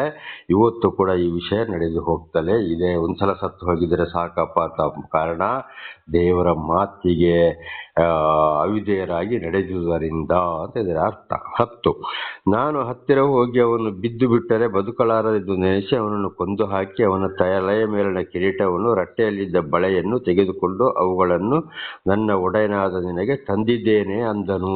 ನೋಡಿ, ಆ ಮನುಷ್ಯ ತಂದವನು ಏನ್ ಮಾಡ್ದ? ಕೊಂದು ಹಾಕುವುದನಿಗಿಂತ ಕಷ್ಟ ಇದೆ ಅಂತ ಹೇಳಿದವನು ಆಗ ಏನ್ ಮಾಡ್ದ? ಅವನನ್ನು ಕೊಂದು ಹಾಕಿದ. ಅವನಲ್ಲಿದ್ದ ಎಲ್ಲ ಒಡವೆ ವಸ್ತುಗಳನ್ನು, ಬಳೆಗಳನ್ನು, ಎಲ್ಲ ಅಂದ್ರೆ ಅರಸು ಅಂದರೆ ಸೌಲನನ್ನು, ಸೌಲನಲ್ಲಿ ಇದ್ದಂತ ಎಲ್ಲವನ್ನ ತಂದು ದಾವೀದನಿಗೆ ಹೇಳ್ತಾ ಇದ್ದೇನೆ, ನಿನ್ನ ಬಳಿಗೆ ನಾನು ತಂದಿದ್ದೇನೆ ಅಂತ. ದೇವರ ನಮಗೆ ಸ್ತೋತ್ರವಾಗಲಿ, ಹಲ್ಲೆಲೂಯಾ. ಹಾಗೆ ಮುಂದೆ ಏನಾಯ್ತು ನೋಡೋಣ. ಸೌಲನು ಅವನ ಮಗನಾದ ಯೋನಾಥನನು ಯೆಹೋವನ ಪ್ರಜೆಗಳಾದ ಇಸ್ರಾಯೇಲರು ಕತ್ತಿಯಿಂದ ಸಂಹೃತರಾದದಕ್ಕಾಗಿ ದಾವೀದನು ಅವನ ಜನರು ತಮ್ಮ ಬಟ್ಟೆಗಳನ್ನು ಹರಿದುಕೊಂಡು ಗೋಳಾಡಿ ಅತ್ತ ಸಾಯಂಕಾಲದವರೆಗೆ ಉಪವಾಸ ಮಾಡಿದರು. ನೋಡಿ, ಒಂದು ಸಮಯದಲ್ಲಿ ದಾವೀದನಿಗೆ ಸೌಲ ಮತ್ತು ಅವನ ಜನರು ಬಹಳ ಅಪಕಾರ ಮಾಡಿದರೆ, ಸ್ವಂತ ಮಾವನೇ ಆದ್ರೆ ಬಹಳ ಅರಣ್ಯಕ್ಕೂ ಓಡಿ ಹೋದ, ಬಹಳ ಹಿಂಸೆಗಳನ್ನು ಅನುಭವಿಸಿದ. ಆದರೆ ಯೋನಾಥಾನನಿಂದ ಅವನಿಗೆ ಭರವಸೆ ಮಾತ್ರ ಬಂತು, ಹೆದರಬೇಡ ನಾನಿದ್ದೇನೆ ಎಂಬುದಾಗಿ. ಆದರೆ ಬಾಯಲ್ಲಿ ಹೇಳಿದು ಮಾತ್ರ ಹೊರತು ಯೋನಾಥಾನ ಸಹಾಯ ಮಾಡಕ್ಕೆ ಬರಲಿಲ್ಲ. ಇದನ್ನು ಹಿಂದೆ ನಾವು ತಿಳಿದುಕೊಂಡಿದ್ದೇವೆ. ಹಾಗೆ ಇವತ್ತು ಒಬ್ಬೊಬ್ರು ಏನ್ ಮಾಡ್ತಾರೆ? ಬರೀ ಬಾಯಲ್ಲಿ ವಾಗ್ದಾನ ಮಾಡ್ತಾರೆ, ಧೈರ್ಯ ಕೊಡ್ತಾರೆ. ಖಂಡಿತವಾಗಿ ಹಾಗೆ ಎಲ್ಲ ವಾಗ್ದಾನಗಳನ್ನು, ಧೈರ್ಯಗಳನ್ನು ಕೂಡ ನಂಬಬಾರದು. ನಾವು ದೇವರಲ್ಲಿ ಪ್ರಾರ್ಥಿಸಿದಾಗ ದೇವರೇ ನಮಗೆ ಜ್ಞಾನವನ್ನು ಕೊಟ್ಟು ನಡೆಸುವವರಾಗಿದ್ದಾರೆ ಹೊರತು ದೇವರನ್ನು ಮರೆತು ಮನುಷ್ಯರ ಮೇಲೆ ಭರವಸೆ ಇಟ್ಟು ಮನುಷ್ಯರನ್ನು ನಂಬಿ ಎಂತ ವಾಗ್ದಾನ ಮಾಡಿದ್ರು ಕೂಡ ನಾವು ಇವತ್ತು ಹೋಗಬಾರದು. ಇವತ್ತು ಉದಾಹರಣೆಗೆ ನಮ್ಮ ಇದನ್ನು ಲೋಕದ ವಿಷಯಕ್ಕೆ ತಗೊಳ್ಳೋಣ. ಇವತ್ತು ಭಾರತ, ಪಾಕಿಸ್ತಾನ, ಚೈನಾ, ಅಮೆರಿಕದ ಪರಿಸ್ಥಿತಿಗಳೆಲ್ಲ ಏನೆಲ್ಲ ಆಗಿತ್ತು. ಅಮೆರಿಕದ ಟ್ರಂಪ್ ಏನ್ ಮಾಡ್ದ? ಒಂದ್ಸಲ ಭರವಸೆ ಕೊಟ್ಟು ಭಾರತಕ್ಕೆ ಬಹಳ ಆಪ್ತ ಸ್ನೇಹಿತನಾಗಿದ್ದ. ಆಮೇಲೆ ನಾನು ಹೇಳಿದಾಗೆ ಭಾರತವು ಕೇಳಲಿಲ್ಲ ಅಂತೇಳಿ ಪಾಕಿಸ್ತಾನದ ಕಡೆಗೆ ನಿಂತ. ಯಾವಾಗ ಆಮೇಲೆ ಚೈನಾದವರು ವಿರೋಧಿಯಾದ್ರು. ಭಾರತದ ಒಂದು ಬಲವನ್ನ ಕಂಡು ಇಡೀ ಜಗತ್ತು ಭಾರತದ ಪರವಾಗಿ ನಿಲ್ಲುವಾಗ ಚೈನಾದವನು ಕೂಡ ಏನಾದ? ಭಾರತದ ವಿರೋಧಿ, ಪಾಕಿಸ್ತಾನಕ್ಕೆ ಸಹಾಯ ಮಾಡ್ತೀನಿ ಅಂತ ಹೇಳಿದವನು ಭಾರತದ ಪರವಾಗಿ ನಿಂತ. ಪೌಲ ಸಂಪೂರ್ಣವಾಗಿ ಪಾಕಿಸ್ತಾನಕ್ಕೆ ಸಹಾಯ ಮಾಡಿದವನು, ಮಾಡ್ತೇನೆ ಅಂತ ಹೇಳಿದವನು, ಅವನು ಕೂಡ ಉಲ್ಟಾ ಹೊಡೆದ. ಸೌದಿ ಅರೇಬಿಯಾದವನು ಕೂಡ ಏನ್ ಮಾಡ್ದ? ಪಾಕಿಸ್ತಾನಕ್ಕೆ ತೊಂದರೆ ಆದ್ರೆ ನನಗೆ ತೊಂದರೆ ಆದಾಗೆ, ನನಗೆ ತೊಂದರೆ ಆದ್ರೆ ಪಾಕಿಸ್ತಾನಕ್ಕೆ ತೊಂದರೆ ಆದಾಗೆ ಅಂತ ಹೇಳೋದ ಒಂದು ಹೇಳಿಕೆಯನ್ನ ಕೊಟ್ಟ ಸೌದಿ ದೊರೆ. ಕಡೆಗೆ ಅವನು ಕೂಡ ಏನ್ ಮಾಡಿದ್ರಲ್ಲಿ ಉಲ್ಟವಾದ್ರು. ಪಾಕಿಸ್ತಾನ ಏಕಾಂಗಿಯಾಗಿ ಉಳಿಯಿತು. ಆದರೆ ಭಾರತ ಚೈನಾದವ್ರನ್ನು ನಂಬಲಿಲ್ಲ, ಅಮೆರಿಕದವ್ರನ್ನು ನಂಬಲಿಲ್ಲ. ಎಲ್ಲ ಚೆನ್ನಾಗಿ ಗೊತ್ತಿತ್ತು. ಪ್ರಧಾನಮಂತ್ರಿ ನರೇಂದ್ರ ಮೋದಿ ಅವರಿಗೆ. ಕಾರಣ ಮಹಾಭಾರತ ಮತ್ತು ಭಗವದ್ಗೀತೆ ಓದಿ ಚೆನ್ನಾಗಿ ಅರ್ಥ ಮಾಡಿಕೊಂಡಿದ್ದರಿಂದ ಅವರಿಗೆ ಚೆನ್ನಾಗಿ ಜ್ಞಾನ ಬಂತು. ಹಾಗೆ ಪಾಕಿಸ್ತಾನ ಇವತ್ತು ಒಂಟಿಯಾಗಿದೆ. ಎಲ್ಲಿ ಹೋಯ್ತು ಇವರ ಭರವಸೆ? ಎಲ್ಲ ಭಾರತದ ಕಡೆಗೆ ಹೋಗ್ತಾ ಇದ್ದಾರೆ. ಚೈನಾದವನು ಭಾರತ ಕಡೆಗೆ ನಿಂತ, ಸೌದಿ ನ್ಯೂಟ್ರಲ್ ಆಯ್ತು. ಟ್ರಂಪ್ ಆ ಕಡೆ ಪಾಕಿಸ್ತಾನಕ್ಕೆ ಕೈ ಕೊಟ್ಟ. ಟ್ರಂಪ್ ಇವತ್ತು ಏನಾಗಿದ್ದಾನೆ? ಯಾರಿಗೂ ಬೇಡದಂತ ಒಂದು ಮನುಷ್ಯವಾಗಿದ್ದಾನೆ ಇಡೀ ಜಗತ್ತಿಗೆ. ಇದುವೇ ನೋಡಿ ನಿಜವಾಗ್ಲೂ ನಾವೇನ್ ನೋಡ್ಬೇಕು? ಇಲ್ಲಿ ಹೇಳಿದ್ದು ಹಾಗೆ. ಅದಕ್ಕೆ ದಾವೀದನು ಅವನನ್ನು ಪ್ರಶ್ನೆ ಮಾಡ್ದ, ಅವನು ಹೋದ. ಖಂಡಿತವಾಗಿ ದೇವರ ಮೇಲೆ ನಾವು ಭರವಸೆ ಇಡಬೇಕು ಹೊರತು ಜನಗಳ ಮೇಲೆ ಭರವಸೆ ಇಡುವುದು ಅಲ್ಲ. ಅದ್ರ ಪ್ರತಿಯೊಬ್ಬರನ್ನು ಕೂಡ ಪರೀಕ್ಷಿಸಿ ನೋಡಿ ತಿಳಿದುಕೊಳ್ಳಬೇಕು. ಇದು ಸೌಲನ ಮಗ ಯೋನಾಥನನು ದಾವೀದನಿಗೆ ಮೊದಲು ಭರವಸೆ ಕೊಟ್ಟಿದ್ದು ಹಾಗೆ. ಆಮೇಲೆ ಅವನಿಂದ ಏನು ಭರವಸೆ ಬರಲಿಲ್ಲ. ಕಡೆಗೆ ಅಪ್ಪ ಮಗ ಎಲ್ಲ ಸತ್ತು ಹೋದ್ರು. ಬೇರೆ ಇಸ್ರಾಯೇಲರು ಕೂಡ ಅಲ್ಲಿ ಓಡಿ ಹೋದ್ರು. ದೇವರ ನಾಮಕ್ಕೆ ಸ್ತೋತ್ರವಾಗಲಿ, ಹಲ್ಲೆಲೂಯಾ. ಅದಕ್ಕೆ ಯೆರೆಮೀಯ 17ನೇ ಅಧ್ಯಾಯ 5ನೇ ವಾಕ್ಯದಲ್ಲಿ ಮನುಷ್ಯರ ಮೇಲೆ ಭರವಸೆ ಇಟ್ಟವರು ಶಾಪಗ್ರಸ್ತರು ಅಂತ ಯೆರೆಮೀಯನ ಮೂಲಕ ದೇವರು ಹೇಳಿದ್ದಾರೆ. ಕೀರ್ತನೆಯಲ್ಲಿ ಕೂಡ ಯಾವಾಗಲೂ ಮನುಷ್ಯರನ್ನು ನಂಬಬಾರದು, ಅವರು ಬರೀ ಉಸುರೆ, ದೇವರನ್ನು ನಂಬಬೇಕು ಅಂತೇಳಿ. ಹಲ್ಲೆಲೂಯಾ. ಆಗ ನಮಗೆ ಎಂಥ ಕಷ್ಟ, ಸಂಕಟ, ದುಃಖಗಳು ಬಂದರೂ ಕೂಡ ನಾವು ದೇವರಲ್ಲಿ ಪ್ರಾರ್ಥಿಸಿ ದೇವರ ಮಾತಿಗೆ ವಿಧೇಯರಾಗಲು ಹೋಗುತ್ತಾ ಇದ್ದಾಗ, ದೇವರ ಮೇಲೆ ನಂಬಿಕೆ, ಭಯ, ಭಕ್ತಿ ಇಟ್ಟಾಗ ದೇವರೇ ಅಂಥವ್ರನ್ನ ನಡೆಸ್ತಾರೆ ಅಂತ ಇದರ ಅರ್ಥವಾಗಿದೆ. ಆದ್ದರಿಂದ ನಮ್ಮ ಸಂಪೂರ್ಣ ನಂಬಿಕೆ ಯಾರಲ್ಲಿರಬೇಕು? ಮನುಷ್ಯರ ಮೇಲೆ ಅಲ್ಲ, ದೇವರ ಮೇಲೆ. ಅದರ ಕಷ್ಟ ಕಾಲದಲ್ಲಿ ಯಾರ ಮುಖಾಂತರ ದೇವರು ಸಹಾಯ ಮಾಡ್ತಾರೋ ದೇವರಿಗೂ ಸ್ತೋತ್ರವನ್ನು ಸಲ್ಲಿಸಬೇಕು. ಹಾಗೆ ಅವರು ಏನ್ ಮಾಡಿದ್ರು, 10 ಗೋಳಾಡಿ ದಾವೀದನ ಅವನ ಜನರು ಅಂದ್ರೆ ಸೌಲನು ಮತ್ತು ಯೋನಾತಾನನು ಸತ್ರ ಹೋದಲ್ಲ ಅಂದ್ರೆ 10 ಉಪವಾಸ ಮಾಡಿ ಗೋಳಾಡಿದರು. ನೋಡಿ ಇಲ್ಲಿ ಏನಾಯ್ತು, ಹಿಂದೆ ಮಾಡಿದನ ದಾವೀದ ನೆನಪಿಗೆ ತಂದುಕೊಳ್ಳಿಲ್ಲ. ಯೋನಾತಾನ ಹೇಗೂ ಕೊಡ್ಲು ಭರವಸೆ ನೀಡಿದ, ಸೌಲ ಅವನನ್ನು ಬಹಳ ಸಲ ಕೊಳ್ಳಕ್ಕೂ ಕೂಡ ನೋಡಿದ, ಸ್ವಂತ ಮಗಳನ್ನು ಕೊಟ್ಟು ಅನಾಚಾರ ಮಾಡಿದ, ಏನೆಲ್ಲ ಮಾಡ್ದ. ಆದ್ರೂ ದಾವೀದ ಅದನ್ನು ನೆನಪಿಗೆ ತಂದುಕೊಳ್ಳಿಲ್ಲ, ಗೋಳಾಡ್ದ, ಉಪವಾಸ ಮಾಡ್ದ. ಹಾಗೆ ನಮಗೆ ಯಾರಾದರೂ ದೇವರು ಆದುಕೊಂಡವರಲ್ಲಿ ತಪ್ಪು ಮಾಡಿದ್ರು ಕೂಡ ದೇವರಲ್ಲಿ ಪ್ರಾರ್ಥಿಸಿದಾಗ, ಅವರಿಗೆ ಏನಾದರೂ ನಾವು ತಪ್ಪುಗಳು ಅವರಿಗೆ ಶಿಕ್ಷೆ ಬಂದಾಗ ನಾವು ಕೂಡ ಅವರಿಗಾಗಿ ಏನು ಮಾಡಬೇಕು? ದುಃಖ ಪಡಬೇಕು, ದೇವರಲ್ಲಿ ಕ್ಷಮೆಯನ್ನು ಯಾಚಿಸಬೇಕು, ಪ್ರಾರ್ಥಿಸಬೇಕು ಅಂತ ಇದರ ಅರ್ಥ. ಅವನಿಗೆ ಹಾಗೆ ಆಗಬೇಕು, ಹೀಗೆ ಆಗಬೇಕು, ಸತ್ತಿದ್ದು ಒಳ್ಳೇದಾಯ್ತು, ಹಾಗೆ ಹೀಗೆ ಅಂತ ಹೇಳಬಾರದು. ನಾವು ಮನುಷ್ಯರಾಗಿದ್ದೇವೆ.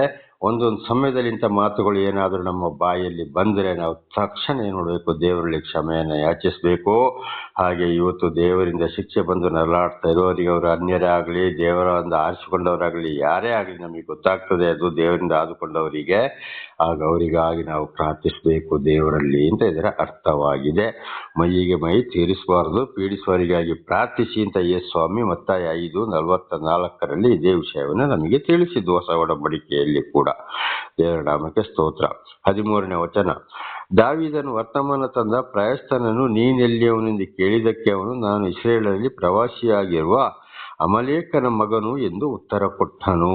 ನೋಡಿ, ವರ್ತಮಾನವನ್ನು ತಂದ ವಿರೋಧಿಗಳಲ್ಲಿಯೇ ಒಬ್ಬನು ತಂದು ಈ ರೀತಿ ಆಯ್ತು, ಈ ರೀತಿ ಆಯ್ತು, ಈ ರೀತಿ ಆಯ್ತು ಅಂತೇಳಿ. ಯಾಕೆಂದ್ರೆ ಅವನಿಗೆ ಅವನ ತಪ್ಪು ಅರ್ಥ ಆಗಿ ಆಗ ಹೇಳ್ದ, ಅಮಲೇಕರೆಂದ್ರೆ ಇಸ್ರಾಯೇಲರ ವಿರುದ್ಧದಲ್ಲಿ ಒಬ್ಬನ ಮಗನು ನಾನು ಅಂತೇಳಿ ಅವನಿದ್ದ ವಿಷಯವನ್ನ ಹೇಳಿದ. ನೋಡಿ, ದೇವರು ಅವನ ಮುಖಾಂತರ ಏನ್ ಮಾಡಿದ್ರು, ಇಲ್ಲಿ ದಾವೀದನಿಗೆ ವಿಷಯವನ್ನ ಮುಟ್ಟಿಸಿದ್ರು. ಹಾಗೆ ದೇವರು ಇವತ್ತು ಯಾರನ್ನ ಮುಟ್ಟಿಸ್ಬೇಕೋ, ಯಾವ ವಿರೋಧಿಗಳನ್ನು ಸರಳಾಗಕ್ಕೆ ಮಾಡ್ತಾರೋ ಹಾಗೆ ಮಾಡುತ್ತಾರೆ ದೇವರು. ದೇವರ ನಮಗೆ ಸ್ತೋತ್ರ. 14ನೇ ವಚನ, ದಾವೀದನು ಅವನಿಗೆ, ನೀನು ಕೈ ಎತ್ತಿ ಯೆಹೋವನ ಅಭಿಷಿಕ್ತನನ್ನು ಕೊಲ್ಲುವುದಕ್ಕೆ ಏಕೆ ಭಯಪಡಲಿಲ್ಲ ಎಂದು ಹೇಳಿ ತನ್ನ ಆಳುಗಳಲ್ಲಿ ಒಬ್ಬನನ್ನು ಕರೆದು ಇವನ ಮೇಲೆ ಬಿದ್ದು ಹೊಡಿ ಎಂದು ಆಜ್ಞಾಪಿಸಲು ಅವನು ಇವನನ್ನು ಹೊಡೆದು ಕೊಂದನು. ನೋಡಿ, ಇವನು ಏನ್ ಮಾಡ್ದ, ಅಲ್ಲಿ ಸೌಲನನ್ನು ಮತ್ತು ಅವನ ಮಗನನ್ನು ಕೊಂದ ಅವನಲ್ಲಿ ಇರುವುದನ್ನೆಲ್ಲ ದಾವೀದನಿಗೆ ತಂದು ಕೊಟ್ಟ. ಆದ್ರೆ ಆಗ ಮತ್ತೆ ದಾವೀದ ವಿಚಾರಿಸ್ತಾನೆ, ಅವರು ತಂದು ಹೇಳಿದಾಗ ಇವರು ಉಪವಾಸ ಮಾಡಿದ್ರು, ಗೋಳಾಡಿದ್ರು ದಾವೀದ ಮತ್ತು ಅವನ ಜನರು. ಆಮೇಲೆ ನೀನು ಯಾರು ತಾನು ವಿಚಾರಣೆ ಮಾಡಿದಾಗ ನಾನು ಅಮಲೇಕನ ಇಂಥವನ ಮಗನು ಅಂತ ಹೇಳುವಾಗ ದಾವೀದ ಅವನಿಗೆ ಹೇಳ್ತಾನೆ, ನೋಡಿಯಪ್ಪ, ಏನು ನೀನು ಅಭಿಷಿಕ್ತನನ್ನು ಕೊಳ್ಳುವುದಕ್ಕೆ ಯಾಕೆ ಭಯಪಡಲಿಲ್ಲ ನೀನು ಅಂತೇಳಿ ದಾವೀದನು ಆಳುಗಳಲ್ಲಿ ಒಬ್ಬನನ್ನು ಕರೆದು ಇವನ ಮೇಲೆ ಹೊಡಿ ಅಂತ ಹೇಳಿ ಅವನನ್ನು ದಾವೀದ ಕೊಲೆ ಮಾಡಿಸಿದ. ದೇವರ ನಮಗೆ ಸ್ತೋತ್ರ. ನೋಡಿ, ಏನಾಯ್ತು, ಈ ವರ್ತಮಾನ ತಂದವನು ಮೊದಲು ಇಸ್ರಾಯೇಲರಿಗೆ ದೇವರಿಂದ ಆದುಕೊಂಡಂತ ದಾವೀದನಿಗೂ ಅವನೊಂದಿಗಿದ್ದ ಇಸ್ರಾಯೇಲರಿಗೂ ಅಲ್ಲಿ ಏನಾಯ್ತು, ಅಲ್ಲಿ ಮತ್ತೆ ಸೌಲನೊಂದಿಗಿದ್ದ ಇಸ್ರಾಯೇಲರಿಗೂ ಸೌಲನಿಗೂ ವಿರೋಧವಾಗಿದ್ದ. ಆದ್ರೆ ಇವನು ಏನ್ ಮಾಡ್ದ, ನಾನು ಓಡಿ ಹೋಗಿ ದಾವೀದನಿಗೆ ಮುಟ್ಟಿಸ್ತೇನೆ, ಇನ್ನು ಖಂಡಿತವಾಗಿ ದಾವೀದ ಬಂದು ನಮ್ಮನ್ನ ಕೊಲ್ತಾನೆ, ದಾವೀದ ನನ್ನ ಮೇಲೆ ಸಂತೋಷಗೊಳ್ಳಬಹುದು ಅಂತ ಯೋಚನೆ ಮಾಡ್ದ. ಆದ್ರೆ ಅಲ್ಲಿಯ ವಿರೋಧವನ್ನ ದೇವರು ಇಲ್ಲಿ ಅವನಿಗೆ ಶಿಕ್ಷೆಯನ್ನ ಕೊಟ್ಟು ಕೊಲೆಯಾಗುವ ಹಾಗೆ ಮಾಡಿದರು. ಹಾಗೆ ಇವತ್ತೇ ನಾಟಕದ ಜೀವನ ಮಾಡೋರು ಬಹಳ ಜನ ಇದ್ದಾರೆ. ಆ ಕಡೆಗೂ ಈ ಕಡೆಗೂ ಎರಡು ಕಡೆಗೂ ನಿಲ್ಲುವವರು, ವಿರೋಧ ಜೀವನ, ನಾಟಕ ಜೀವನ. ಖಂಡಿತವಾಗಿ ದೇವರು ಬಿಡುವವರಲ್ಲ. ತಪ್ಪು ಮಾಡಿದವನಿಗೆ ಶಿಕ್ಷೆ ಕೊಡವರಾಗಿದ್ದಾರೆ. ಪ್ರತಿಯೊಬ್ಬನ ಅವನನ್ನ ಕೃತ್ಯಗಳಿಗೆ ಕೊಡುವ ತಕ್ಕ ಫಲ ನನ್ನ ಕೈಯಲ್ಲಿ ಇದೆ ಎಂಬುದಾಗಿ ಹಳೆಯ ಒಡಂಬಡಿಕೆಯಲ್ಲಿ, ಹೊಸ ಒಡಂಬಡಿಕೆಯಲ್ಲಿ ಅಲ್ಲಲ್ಲಿ ಬರೆದಿದೆ. ಹಾಗೆ ನಾನಂತವನು, ನಾನು ಬಹಳ ದೊಡ್ಡ ಮನುಷ್ಯನಂತ ಏನು ಹೇಳಿ ಪ್ರಯೋಜನ ಇಲ್ಲ. ಬೈತ ಕಡೆ ಲೋಕವು ಬೇಕು, ಒಬ್ಬ ದೇವರು ಬೇಕು, ಸೈತಾನ ಬೇಕು ಅಂತ ಹೇಳ್ಕೊಂಡು ದೇವರು ಬೇಕು, ಪ್ರಪಂಚವನ್ನು ಬೇಕು ಅಂತ ಹೇಳೋರಿಗೆ ತಕ್ಕಾದ ಶಿಕ್ಷೆ ಬಂದೇ ಬರುತ್ತದೆ. ದೇವರು ಪಕ್ಷಪಾತಿ ಎಲ್ಲ, ಪ್ರತಿಯೊಬ್ಬರಿಗೂ ನ್ಯಾಯ ತೀರಿಸುವರೆಂಬುದಾಗಿ ಅಪೊಸ್ತಲರ ಕೃತ್ಯ 10ನೇ ಅಧ್ಯಾಯದಲ್ಲಿ ಬರೆಯಲ್ಪಟ್ಟಿದೆ. ಆದ್ದರಿಂದ ಪ್ರತಿಯೊಬ್ಬರಿಗೂ ಶಿಕ್ಷೆ ಇದೆ. ಸಹೋದರ ಸಹೋದರಿಯರೇ, ನಾಟಕ ಜೀವನ ಯಾವಾಗಲೂ ಮಾಡಕ್ಕೆ ಹೋಗಬಾರ್ದು. ಅದೇ ಇಲ್ಲಿ ಅಮಲೇಕನು ಏನ್ ಮಾಡ್ದ? ನಾಟಕ ಜೀವನ ಮಾಡಿದ. ದಾವೀದನು ಆಳಿಗೆ ಹೇಳಿ ಅವನ ಹೊಡಿಸಿ ಕೊಲೆ ಮಾಡಿಸಿದ. ದೇವರ ನಾಮಕ್ಕೆ ಸ್ತೋತ್ರವಾಗಲಿ. ಹಾಗೆ ದೇವರಿಗೆ ವಿರುದ್ಧವಾಗಿ ನಾಟಕ ಜೀವನ ಯಾರು ಮಾಡ್ತಾರೋ ಅವರನ್ನು ಕೂಡ ದೇವರು ಶಿಕ್ಷೆಗೆ ಒಳಪಡಿಸ್ತಾರೆ ಅಂತ ಇದರ ಅರ್ಥವಾಗಿದೆ. 16ನೇ ವಚನ. ದಾವೀದನು ರಕ್ತಾಪರಾಧವು ನಿನ್ನ ತಲೆಯ ಮೇಲೆ ಇರಲಿ, ಯೆಹೋವನ ಅಭಿಷಿಕ್ತನನ್ನು ಕೊಂದು ಹಾಕಿದನೆಂದು ನಿನ್ನ ಬಾಯಿ ನಿನಗೆ ವಿರೋಧವಾಗಿ ಸಾಕ್ಷಿ ಹೇಳಿತು ಅಂದನು. ದೇವರ ನಮಗೆ ಸ್ತೋತ್ರ. ನೋಡಿ, ಸೌಲನನ್ನು ದೇವರು ಆರಿಸಿಕೊಂಡ್ರು, ಆದರೂ ದೇವರಿಂದ ಅಭಿಷೇಕಗೊಂಡವನು ಅರಸನಾದ. ಅವನನ್ನು ಕೊಲ್ಲಬೇಕಾದ್ರೆ ನಿನಗೆ ಹೆದರಿಕೆ ಬೇಕಿತ್ತು, ಅದು ನಿನ್ನ ತಲೆ ಮೇಲೆ ಇರಲಿ ಅಂತ ದಾವೀದ ಹೇಳಿದ. ಹಾಗೆ ಇವತ್ತು ದೇವರಿಂದ ಆಯ್ಕೆಯಾದವರು ಏನಾದರೂ ತಪ್ಪು ಮಾಡಿದರೆ ಖಂಡಿತವಾಗಿ ಇವತ್ತು ಕೂಡ ಮಾಡ್ತಾ ಇದ್ದಾರೆ. 10 ಆಜ್ಞೆಗಳಿಗೆ ವಿರೋಧವಾಗಿ ಬಹಳಷ್ಟು ಜನ ಇದ್ದಾರೆ. ಅಂದರೆ ಬಹಳಷ್ಟು ಜನ ಇದ್ದಾರೆ. 1 ಕೋಟಿಲಿ 10 ಜನ ಸಿಕ್ಕುವುದು ಕಷ್ಟ. ಇವತ್ತು ದೇವರ ವಾಕ್ಯದಂತೆ ವಿಧೇಯರಾಗಿ ಜೀವಿಸುವರು. ವಾಕ್ಯ ಪೂರ್ತಿ ನಾಟಕದ ಜೀವನದಲ್ಲೇ ಇರುವಂಥವರು ದೇವರಿಂದ ಇವರೆಲ್ಲ ಆಯ್ಕೆಗೊಳ್ಳಲಿಲ್ಲ. ಒಂದು ವೇಳೆ ದೇವರಿಂದಲೇ ಆಯ್ಕೆಗೊಂಡವರು, ಇದನ್ನು ಹಿಂದೆ ಕೂಡ ಬಹಳ ಸಲ ದೇವರು ನನ್ನ ಮುಖಾಂತರ ತಿಳಿಸಿದ್ದಾರೆ, ಅವರು ಯಾವುದೇ ಮನೆ ಮಠ ಆಸ್ತಿ ಪಾಸ್ತಿ ದುಡ್ಡಿಗಾಗಿ ಆಸೆ ಪಡುವುದಿಲ್ಲ, ಯಾವುದಕ್ಕೂ ಆಸೆ ಪಡುವುದಿಲ್ಲ. ತನ್ನನ್ನು ತಾನೇ ತಗ್ಗಿಸಿಕೊಂಡು ಲೋಕಕ್ಕೊಂದು ಕಸವಾಗಿ ಯಾವುದಕ್ಕೂ ಇರದೆ ಸತ್ಯ ಸುವಾರ್ತೆಯನ್ನು ಇದ್ದಿದ್ದು ಇದ್ದಾಗಿ ಹೇಳಿ ಗದರಿಸುತ್ತಾ ಎಚ್ಚರಿಸುತ್ತಾ ಹೋಗ್ತಾರೆ. ಇದನ್ನ ತಿಳ್ಕೊಳ್ಬೇಕು, ಇವನು ದೇವರಿಂದ ಆಯ್ಕೆಯಾದವನೇ ಎಂಬುದಾಗಿ. ಅಂಥವರಿಗೆ ಯಾರಾದರೂ ಏನಾದರೂ ತೊಂದರೆ ಮಾಡಿದರೆ, ಹೊಡೆದ್ರೆ, ಬಡಿದ್ರೆ, ಜಗಳ ಮಾಡಿದರೆ ಅಥವಾ ಕೊಲೆ ಮಾಡಿದರೆ ಅವರಿಗೆ ಖಂಡಿತವಾಗಿಯೂ ದೇವರು ಶಿಕ್ಷೆಯನ್ನ ಕೊಡವರಾಗಿದ್ದಾರೆ. ಅದನ್ನು ಇಲ್ಲಿ ದಾವೀದ ಅರಸರು ಹೇಳಿದ್ದು, ರಕ್ತಾಪರಾಧವು ನಿನ್ನ ತಲೆಯ ಮೇಲೆ ಇರಲಿ, ಯೆಹೋವನ ಅಭಿಷಿಕ್ತನನ್ನು ಕೊಂದು ಹಾಕಿದನೆಂದು ನಿನ್ನ ಬಾಯಿ ನಿನಗೆ ವಿರೋಧವಾಗಿ ಸಾಕ್ಷಿ ಹೇಳಿತು. ನೋಡಿ, ನಿನ್ನ ಬಾಯಲ್ಲೇ ನೀನು ಹೇಳಿದ್ಯೇ ಈ ಅಪರಾಧ ನಿನ್ನ ಮೇಲೆ ಬರ್ತದೆ ಅಂತ. ಹಾಗೆ ದೇವರಿಂದ ಆಯ್ಕೆಗೊಂಡವರಿಗೆ ಏನಾದರೂ ತೊಂದರೆ ಮಾಡಿದ್ರೆ ಖಂಡಿತವಾಗಿಯೂ ಅಲ್ಲಿ ಶಿಕ್ಷೆಯನ್ನ ಅನುಭವಿಸಲೇಬೇಕು. ಇದು ಮತ್ತಾಯ, ಮಾರ್ಕ, ಲೋಕದಲ್ಲಿ ಕೂಡ ಬರೆಯಲ್ಪಟ್ಟಿದೆ. ಈ ಚಿಕ್ಕವರಲ್ಲಿ ಯಾರಾದರೂ ತೊಂದರೆಗೆ ಕಾರಣರಾದರೆ ಅಂಥವರು ಬೀಸುವ ಕಲ್ಲನ್ನು ಕಟ್ಟಿಕೊಂಡು ಸಮುದ್ರಕ್ಕೆ ಹಾರುವುದೇ ಲೇಸು. ಅಂದ್ರೆ ಆ ದೇವರು ಆದುಕೊಂಡವರಿಗೆ ಯಾರಾದರೂ ಶಿಕ್ಷೆ ಕೊಟ್ಟರೆ ತಕ್ಕಾದ ಶಿಕ್ಷೆ ಅವರಿಗೆ ಭೂಮಿ ಮೇಲೆ ಬಂದೇ ಬರುತ್ತದೆ. ಅದು ಮಾತ್ರವಲ್ಲ, ನ್ಯಾಯ ತೀರ್ಪಿನ ದಿವಸ ನೇರವಾಗಿ ನರಕಕ್ಕೆ ಹೋಗ್ತಾರೆ. ಆಗ ಬೀಸುವ ಕಲ್ಲನ್ನು ಕುತ್ತಿಗೆ ಕಟ್ಟಿಕೊಂಡು ಹಾರೋದು, ಯಾಕಂದ್ರೆ ಅವರ ಶವ ಕೂಡ ಮೇಲೆ ಬರೋದ್ರಲ್ಲಿ ಅದಕ್ಕೂ ಬಹಳ ಶಿಕ್ಷೆ ಇದೆ ಅಂತ ಅದರ ಅರ್ಥವಾಗಿದೆ. ಅದಕ್ಕೆ 2 ಕಡೆಗೆ ಮತ್ತು ಬರೆಯಲ್ಪಟ್ಟಿದೆ, ನಾನು ಅಭಿಷೇಕಿಸಿದವರನ್ನು ಮುಟ್ಟಬೇಡ, ನನ್ನ ಕಣ್ಣಿನ ಗುಡ್ಡೆಗೆ ಚುಚ್ಚಿದಂತೆ ಅಂತೇಳಿ ಕೂಡ ಬರೆಯಲ್ಪಟ್ಟಿದೆ. ಆದ್ದರಿಂದ ಬಹಳ ಎಚ್ಚರವಾಗಿರಬೇಕು. ಉದಾಹರಣೆಗೆ, ಮೋಶೆಯನ್ನು ದೇವರು ಆರಿಸಿಕೊಂಡು ಮಿರಿಯಾಮಳು ಏನ್ ಮಾಡಿದ್ಲು? ದೂಷಣೆ ಮಾಡಿದ್ಲು. ನೋಡಿ, ತೊಣ್ಣು ಹತ್ತಿತು. ಕಡೆಗೆ ಏನಾಯ್ತು? ಮೋಶದ ಪ್ರಾರ್ಥಿಸಿದ, ಕ್ಷಮೆ ಯಾಚಿಸಿದ, ಆಮೇಲೆ ಅವಳಿಗೆ ಅಲ್ಲಿ ಗುಣವಾಯಿತು. ನೋಡಿ, ಮೋಶೆಯನ್ನ ಹೀಯಾಳಿಸಿದ್ದರಿಂದ ದೇವರ ನಾಮಕ್ಕೆ ಸ್ತೋತ್ರವಾಗಲಿ. ಹಾಲೆಲೂಯಾ. ಹಾಗೆ ಅಬ್ರಹಾಮನ ಹೆಂಡತಿ ಕೂಡ ಬಂಜೆಯಾದಾಗ ಅವಳನ್ನು ಹೀಯಾಳಿಸಿದರಿಂದ ಆ ಊರಿನವರಲ್ಲಿ ಇಡೀ ಒಂದು ಸ್ತ್ರೀಯರಿಗೆ ಮಕ್ಕಳ ಸಂತ ಎಲ್ಲರೂ ಬಂಜೆಯನ್ನಾಗಿ ಮಾಡಿಬಿಟ್ಟರು. ಹಾಗೆ ದೇವರಿಂದ ಆದುಕೊಂಡವರಿಗೆ ಶಿಕ್ಷೆ ಕೊಡುವುದು, ಹೀಯಾಳಿಸುವುದು, ಬೈಯೋದು ಮಾಡುವುದು ಬಹಳ ಎಚ್ಚರವಾಗಿರಬೇಕು. ಇದು ನನ್ನ ಜೀವಿತದಲ್ಲಿ ಕೂಡ ನೆರವೇರಿ ಹೋಗಿದೆ. ಈ 30 ವರ್ಷಗಳ ದೇವರ ದರ್ಶನವಾದ 30 ವರ್ಷಗಳಲ್ಲಿ ಈಗಲೂ ನಡೆಯುತ್ತಲೇ ಇದೆ. ಆದರೆ ಅಂಥವರಿಗಾಗಿ ನಾನು ದೇವರಲ್ಲಿ ಪ್ರಾರ್ಥಿಸ್ತಾ ಇದ್ದೀನಿ. ದೇವರೇ, ಇವರನ್ನು ಕ್ಷಮಿಸು, ಏನು ಮಾಡ್ತಾರೆ ಅಂತ ಅವರಿಗೆ ಗೊತ್ತಿಲ್ಲಪ್ಪ, ಅವರು ನಿನ್ನ ಸಾಕ್ಷಿಗಳಾಗಿ ಮಾರ್ಪಡಿಸು ಎಂಬುದಾಗಿ. ಇದು ಇವತ್ತು ನಮ್ಮ ದೇವರು ಆದುಕೊಂಡವರ ನಮ್ಮ ಜೀವಿತದಲ್ಲಿ ಇರಬೇಕು. ದೇವರ ನಾಮಕ್ಕೆ ಸ್ತೋತ್ರವಾಗಲಿ. ಹಲ್ಲೆಲೂಯಾ. ಹಾಗೆ ಈಗ ದಾವೀದನು ಸೌಲ ಯೋನಾತಾನರನ್ನು ಕುರಿತು ರಚಿಸಿದ ಒಂದು ಶೋಕಗೀತ. ಸೌಲ ಅಂದ್ರೆ ದಾವೀದನ ಹೆಂಡತಿ ಅಪ್ಪ ಮಾವ ಮತ್ತು ದಾವೀದನ ಮಗ ಯೋನಾತಾನ ಸತ್ತು ಹೋದ್ರು, ಸಮಾಧಿ ಆಯಿತು. ಕಡೆಗೆ ಶೋಕಗೀತೆಯನ್ನ ದಾವೀದನಲ್ಲಿ ಏನ್ ಮಾಡ್ತಾ ಇದ್ದಾನೆ? ರಚಿಸಿದ್ದಾನೆ. ಅಂದರೆ ಅವರಿಗೆ ಅಪ್ಪ ಮಗನಿಗೆ ದಾವಿದ ಶ್ರದ್ಧಾಂಜಲಿ ಸಲ್ಲಿಸುವಂಥದ್ದು. ಇದು ಇವತ್ತು ಅನೇಕ ಕಡೆಗೆ ನಾವು ನೋಡ್ತೇವೆ. ಒಂದು ಕಡೆ ಒಂದು ಮನೆಯಲ್ಲಿ ಯಾರಾದರೂ ಸತ್ತು ಹೋದರೆ ಅದಕ್ಕಿರುವ ಹಾಡುಗಳು ಇರ್ತವೆ.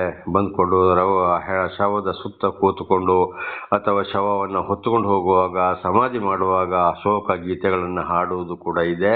ಇವತ್ತು ಅನೇಕ ಕಡೆಗೆ ಒಂದೊಂದು ಗಣ್ಯ ವ್ಯಕ್ತಿಗಳು ಸತ್ತು ಇಷ್ಟು ದಿವಸ ಶೋಕ ಗೀತೆ, ಶೋಕಾಚರಣೆ ಅಂತ ಹೇಳುವಂಥದ್ದು ಕೂಡ ಮಾಡ್ತಾರೆ. ಆ ರೀತಿಯಲ್ಲಿ ಇದು ಆದಿಕಾಲ ದಾವೀದನ ಕಾಲದಲ್ಲಿಯೇ ಕೂಡ ಬಂದು ಹೋಯಿತು. ಹಾಗಿದ್ದಲ್ಲಿ ಏನಾಗಿದೆ, ಇವತ್ತು ಶೋಕ ಗೀತೆಯನ್ನು ದಾವೀದನೇ ರಚಿಸ್ತಾನೆ. ನೋಡಿ, ಸೌಲ ಪಕ್ಕ ವಿರೋಧಿಯಾಗಿದ್ದ, ಕೊಲೆ ಮಾಡಲಿಕ್ಕೆ ಬಂದ. ದಾವೀದ ಅರಣ್ಯಕ್ಕೆ ಓಡಿ ಹೋದ. 2 ಸಲ 3 ಸಲ ಏರಲ ಆಯ್ತು. ಕಡೆಗೆ ಸೌಲನೇ ಅಲ್ಲಿ ಶರಣಾದ. ಯೋನಾತಾನ ಈಗ ನಾವು ಹಿಂದೆ ತಿಳ್ಕೊಂಡ ಹಾಗೆ ಸುಳ್ಳು ಪೊಳ್ಳು ಭರವಸೆಯನ್ನು ನೀಡಿದ, ಸತ್ತೇ ಹೋದ್ರು. ಹಾಗೆ ಇವತ್ತು ದೇವರು ಆದುಕೊಂಡವರಿಗೆ ಸುಳ್ಳು ಭರವಸೆ ಕೊಡುವಂಥದ್ದು, ನಾನಾ ತಿಳಿದವರನ್ನ ಏನಾದರೂ ತೊಂದರೆ ಮಾಡೋಕ್ಕೆ ನೋಡಿದರೆ, ಈಗ ಸೌಲನು ದೇವರಿಂದ ಅಭಿಷೇಕಿಸಲ್ಪಟ್ಟ ಎಂಬುದಾಗಿ ಸೌಲನನ್ನು ದೇವರು ಬಿಡಲಿಲ್ಲ. ಬದಲಾಗಿ ವಿರೋಧಿಗಳ ಕೈಗೆ ಒಪ್ಪಿಸಿ ಅಲ್ಲಿ ತಂದೆ ಮಗ ಸಾಯುವ ಹಾಗೆ ಮಾಡಿದ್ರು. ಇದು ಇವತ್ತು ದೇವರಿಂದ ಆದುಕೊಂಡಂಥವರಿಗೆ ಕೂಡ ದೇವರಿಗೆ ವಿರುದ್ಧವಾಗಿ ನಡೆಯುವಾಗ ಖಂಡಿತವಾಗಿ ವಿರೋಧಿಗಳ ಕೈಗೆ ಒಪ್ಪಿಸ್ತಾರೆ ದೇವರು ಅಂತ ಹೇಳುವಂಥದ್ದು ಇದುವೇ ಸತ್ಯ. ಇದು ನೆಹಮ್ಯನ ಗ್ರಂಥದಲ್ಲಿಯೂ, ಕೀರ್ತನೆಯಲ್ಲಿಯೂ, ಜ್ಞಾನೋಕ್ತಿಯಲ್ಲಿಯೂ ಕೂಡ ಬಹಳ ಕಡೆ ಬರೆಯಲ್ಪಟ್ಟಿದೆ. ಬಹಳ ಎಚ್ಚರವಾಗಿರಬೇಕು. ಹಾಗೆ 17ನೇ ವಚನ, ದಾವೀದನು ಸೌಲ ಯೋನಾತಾನರ ಮೇಲೆ ಬಿದ್ದನೆಂಬ ಬಿಲ್ಲೆಂಬ ಒಂದು ಶೋಕ ಗೀತೆಯನ್ನು ರಚಿಸಿ ಅದನ್ನು ಯಹೂದ್ಯರಿಗೆ ಕಳಿಸಬೇಕೆಂದು ಆಜ್ಞಾಪಿಸಿದನು. ಈ ಗೀತವು ಯಾಷಾರ್ ಗ್ರಂಥದಲ್ಲಿ ಬರೆದಿರುತ್ತದೆ. ದಾವೀದನು ಏನ್ ಮಾಡ್ದ, ತಂದೆ ಮಗ ಅಂದರೆ ಸೌಲನಿಗೂ ಯೋನಾತಾನಿಗೂ ಶ್ರದ್ಧಾಂಜಲಿ ಗೀತೆಯನ್ನು ಹಾಡಿದ. ಹೌದು, ದಾವೀದನು ಯಹೂದ್ಯ, ಹಳೆ ಒಡಂಬಡಿಕೆಯ ದೇವರ ಆದುಕೊಂಡ ಜನಗಳೇ ಯಹೂದ್ಯರಾಗಿದ್ದಾರೆ. ಹಾಗೆ ಅವ್ರು ಎಲ್ರಿಗೂ ಗೀತೆಯನ್ನ ದಾವೀದ ಕಳುಹಿಸಿ ಕೊಟ್ಟ. ಹಾಗಿದ್ರೆ ಅರ್ಥ ಏನಪ್ಪ ಅಂದ್ರೆ, ಇವತ್ತು ದೇವರು ಆದುಕೊಂಡಂತ ನಮ್ಮಲ್ಲಿ ಕೂಡ ಆ ಶೋಕ ಗೀತೆಗಳನ್ನು ನಾವು ಕೂಡ ಮುಂದಿನ ಮಕ್ಕಳಿಗೂ, ದೇವರಿಂದ ಆದುಕೊಂಡಂತ ಗೊತ್ತಿಲ್ಲದವರಿಗೂ, ಮುಂದಿನ ಮಕ್ಕಳವರಿಗೂ ಕೂಡ ಇದನ್ನು ಏನ್ ಮಾಡಬೇಕು ಅಂತ ಗೀತೆಗಳನ್ನೆಲ್ಲ ಅವರಿಗೆ ಕಳಿಸಿ ತಯಾರು ಮಾಡಿ ಇಡಬೇಕು ಅಂತ ಇದರ ಅರ್ಥವಾಗಿದೆ. 19 ಏನು ಗೀತೆ? ಇಸ್ರಾಯೇಲರೇ, ನಿಮ್ಮ ವೈಭವವು ನಿಮ್ಮ ಗುಡ್ಡಗಳಲ್ಲಿ ಮಣ್ಣು ಪಾಲಾಗಿ ಹೋಯಿತು. ಅಯ್ಯೋ ಪರಾಕ್ರಮಶಾಲಿಗಳೇ, ಹೇಗೆ ಹತರಾದಿರಿ. ನೋಡಿ, ಶೋಕಗೀತೆ ಏನಾಯ್ತು? ಇಸ್ರಾಯೇಲರೆಂದರೆ ಸೌಲನ ಪರವಾಗಿ ನಿಂತು, ನೀವು ಸೌಲನ ಪರವಾಗಿ ನಿಂತ್ರಿ, ನನಗೆ ವಿರೋಧವಾಗಿ ನೀವು ಬಂದ್ರಿ, ಬಹಳ ದೊಡ್ಡ ಮನುಷ್ಯರಾಗಿದ್ರಿ, ಬಹಳ ವೈಭವ ಇತ್ತು ನಿಮಗೆ. ಇಸ್ರಾಯೇಲರ ಸೌಲನೊಂದಿಗೆ ಸೇರಿಕೊಂಡು ಮಣ್ಣಾಗಿ ಹೋದ್ರಿ. ಪರಾಕ್ರಮಶಾಲಿಗಳೇ, ಹೇಗೆ ಹತರಾದಿರಿ. ನೋಡಿ, ಸೌಲನಿಗೂ ಯೋನಾತಾನಿಗೂ ಬಾರಿಕೆ ಇಸ್ರಾಯೇಲರಿಗೂ ವಿರುದ್ಧವಾಗಿ ನಿಂತವರಿಗೆ ಅಯ್ಯೋ, ಎಲ್ಲಿಯಾದ್ರೆ ನೀವು ಮಣ್ಣು ಪಾಳಾಗಿ ಹೋದ್ರಿ, ಹೇಗೆ ಹತರಾದ್ರಿ ಅಂತ ದೇವರ ನಾಮಕ್ಕೆ ಸ್ತೋತ್ರವಾಗಲಿ. ಹಲ್ಲೆಲೂಯಾ. ಅದು ಕೂಡ ಇವತ್ತು ನಮಗೆ ವಿರೋಧವಾಗಿದ್ದವರು ಖಂಡಿತವಾಗಿ ನಾನಾ ತರದ ಶಿಕ್ಷೆಯನ್ನು ಅನುಭವಿಸ್ತಾರೆ. ಇದು ಕಣ್ಣಲ್ಲಿ ಕಾಣ್ತೀವಿ, ಕಿವಿಯಲ್ಲಿ ನಾವು ಕೇಳ್ತೀವಿ. ಅದನ್ನೇ ದಾವೀದ ಹೇಳ್ತಾನೆ. ಆದ್ದರಿಂದ ನನ್ನ ಸಹೋದರ ಸಹೋದರಿಯರೇ, ದೇವರಿಂದ ಆದುಕೊಂಡಂತಹ ನಾವುಗಳು, ದೇವರಿಂದ ಸರಿಯಾಗಿ ಆಯ್ಕೆಗೊಂಡಂಥವರು, ಅಥವಾ ಯಾರೇ ಆಗಿರ್ಲಿ ತೊಂದರೆ ಮಾಡಬಾರ್ದು, ಅನ್ಯಾಯ ಮಾಡಕ್ಕೆ ಹೋಗಬಾರ್ದು. ತಕ್ಕ ಶಿಕ್ಷೆ ಅದರ ಮೇಲೆ ಮಕ್ಕಳಿಗೂ ಕೂಡ ಬರ್ತದೆ ಅಂತ ಹೇಳುವಂಥದ್ದು ಇದುವೇ ಸಾಕ್ಷಿ. ನೋಡಿ, ತಂದೆ ಮಾಡಿದ್ದು ಯೋನಾತಾನ ಒಂದು ಪಳ್ಳು ಭರವಸೆ ಮಗ ದಾವೀದನಿಗೆ ನೀಡಿದ ಹೊರತು ಯೋನಾತಾನ ಏನು ತಪ್ಪು ಮಾಡಲಿಲ್ಲ. ಆದ್ರಿಂದ ಅಪ್ಪ ಮಾಡಿದ ತಪ್ಪು ಮಗನ ಮೇಲೆ ಬಂತು, ಮಗನು ಕೂಡ ಅಲ್ಲಿ ಸತ್ತು ಹೋದ. ಈ ತಪ್ಪು ಮಾಡಿದವರನ್ನು ಹಿಂಬಾಲಿಸಿದವರು, ಅವರು ದೇವರಿಂದ ಆದುಕೊಂಡವರೇ, ಆಯ್ಕೆಯಾದವರೇ, ಅವರು ಕೂಡ ಅಲ್ಲಿ ಸತ್ತು ಹೋದ್ರು. ಹಾಗಿದ್ರೆ ಅರ್ಥ, ಯಾವಾಗ ಜಯಶಾಲಿ ಇದೆಯೋ, ಯಾರು ಸರಿಯಾಗಿ ನಡೀತಾರೋ, ಯಾರು ನೀತಿವಂತರಾಗಿ ಸತ್ಯವಂತರಾಗಿದ್ದಾರೋ ಅವರನ್ನೇ ಹಿಂಬಾಲಿಸಬೇಕು ಹೊರತು ದೇವರಿಂದ ಆಯ್ಕೆಯಾದವರು ನಾವಂತವರು, ನಾವು ಇಂಥವ್ರು ಅಂತ ಹೇಳಿ ಆಮೇಲೆ ಲೋಕವು ಬೇಕು, ದೇವರು ಬೇಕು ಅಂತೇಳಿ ವಿರುದ್ಧವಾಗಿ ನಡೆಯುವವರ ಜೊತೆಲಿ ಯಾವಾಗಲೂ ಸೇರಬಾರದು. ಖಂಡಿತವಾಗಿ ಶಿಕ್ಷೆ ಬರ್ತದೆ ಅಂತ ಇದರ ಅರ್ಥವಾಗಿದೆ. 20ನೇ ವಚನ, ಈ ಸಂಗತಿಯನ್ನು ಗತ್ತೂರಿನಲ್ಲಿ ತಿಳಿಸಬೇಡಿರಿ, ಅಷ್ಟಲೋನಿನ ಬೀದಿಗಳಲ್ಲಿ ಸಾರಬೇಡಿರಿ. ಫಿಲಿಷ್ಟಿಯರ ಹೆಂಗಸರು ಸಂತೋಷಿಸಾರು, ಸುನ್ನತಿಲ್ಲದವರ ಸ್ತ್ರೀಯರು ಉಲ್ಲಾಸಿಯರು. ಆದರೆ ನಾನು ಹೇಳಿದಂತ ಮಾತನ್ನ ಬೇರೆ ಯಾರಿಗೂ ತಿಳಿಸಬಾರದು, ನಿಮ್ಮೊಳಗಡೆ ಇರಬೇಕು. ಅವರು ಸುನ್ನತಿಲ್ಲದವರು ಅಂದರೆ ಅವರು ದೀಕ್ಷಾ ಸ್ಥಾನವನ್ನು ಪಡ್ಕೊಳ್ಳಿಲ್ಲ, ದೇವ್ರನ್ನ ಅರ್ಥಕೊಳ್ಳಿಲ್ಲ, ಆಶೀರ್ವಾದ ಪಡ್ಕೊಳ್ಳಿಲ್ಲ. ಓ ದಾವೀದ ಹೀಗೆ ಹೇಳಿದಂತೆ ಅಂತೇಳಿ ಅವ್ರು ಏನ್ ಮಾಡಬಾರ್ದು, ಅಲ್ಲಿ ಹೀಯಾಳಿಸ್ಬಹುದು. ಆದ್ದರಿಂದ ನಮ್ಮಲ್ಲೇ ಈ ಕಷ್ಟ ಸಂಕಟ ದುಃಖಗಳು ತಪ್ಪಿ ಹೋದಾಗ ಯಾಕೆ ಹೀಗಾಯಿತು ಅಂತೇಳಿ ಯಾರಿಗೂ ಹೇಳಬಾರ್ದು ಅಂತ ದಾವೀದ ತಿಳಿಸಿದ್ದಾನೆ ಅವರಿಗೆ. ಹಾಗೆ ನಮ್ಮೊಳಗೆ ಆದಂಥ ವಿಷಯಗಳು ದೇವರಿಂದ ವಿರುದ್ಧವಾಗಿ ಹೋದಾಗ ಆದಂಥ ಶಿಕ್ಷೆಗಳನ್ನು ಯಾರಿಗೂ ಬೇರೆಯವರಿಗೆ ತಿಳಿಸಬಾರ್ದು.